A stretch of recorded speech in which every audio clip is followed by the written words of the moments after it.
ఏమి ఆశించకుండా ఒక ఆడపిల్ల ముందుకొచ్చి 3000 కిలోమీటర్ల పాదయాత్ర చేసింది. అవును. ఆ పార్టీని బతికించింది. ఇవాళ బట్టగట్టి ఈ స్థాయికి ఆ పార్టీ ఎమర్జైంది అని అంటే ఆమె పెట్టిన భిక్ష.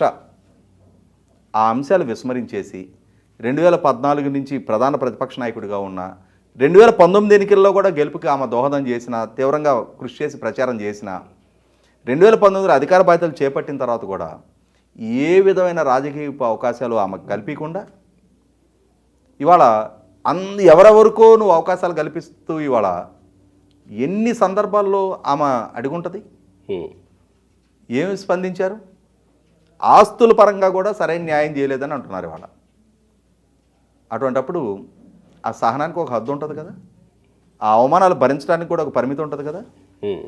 నేను అందుకే అంది ఇందాక, ఎవరికైనా ఆయన పెద్దేమో, కానీ తన తోడబుట్టిన చెల్లి వరకు, తోడబుట్టిన చెల్లి ఈ మొక్కదానికే కాదు.